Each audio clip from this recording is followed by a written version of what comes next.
Homemade corn fry. கார்னை நல்லா இது பண்ணி தனியாக செப்பரேட்டாக எடுத்து வச்சு, அதுக்கப்புறம் தவா ஒன்று எடுத்து கார்னில் லைட்டாக ஆயில் போட்டு நல்லா ஃப்ரை பண்ணி வச்சுக்கணும். அதுக்கப்புறம் பார்த்திங்கன்னா லைட்டாக கரம் மசாலா, லைட்டாக பெரிய பெரிய மசாலா போட்டு நல்லா ஃப்ரை பண்ணிக்கோங்க. இது போல் நல்லா ஃப்ரை பண்ணணும். நல்லா டீப் ஃப்ரையாக இருக்கும் பண்ணணும். லைட்டாக கோல்டன் ப்ரௌன், லைட்டாக பிளாக் ப்ரௌன் கலரில் வர இருக்கும் நல்லா ஃப்ரை பண்ணுங்கள்.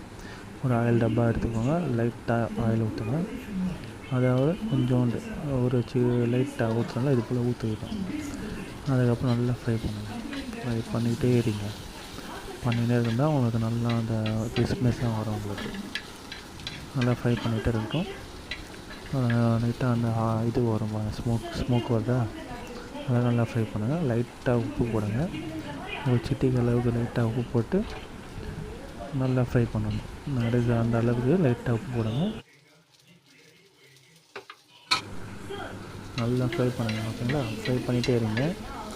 அப்போ தான் உங்களுக்கு அந்த கோல்டன் ப்ரௌன் கலரில் வரும். அப்போ தான் உங்களுக்கு காண வேகும். இந்த பாருங்கள், இது போல் ஃப்ரை பண்ணி நீங்கள் ஒரு தனி பிளேட்டில் போட்டு வச்சுக்கோங்க. சரிங்களா? Black with brown golden colour நல்லா ஃப்ரை பண்ணிக்கிட்டு முடிச்சதுக்கப்புறம் லைட்டாக வெங்காயம் இருக்கும், அந்த வெங்காயமும் லைட்டாக போட்டு ஃப்ரை பண்ணிக்கோங்க.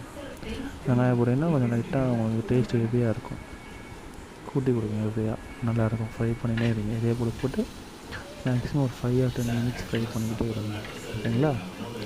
முடிஞ்சதுக்கப்புறம் ஒரு தனியாக செப்பரேட்டாக போட்டு வச்சுக்கோங்க.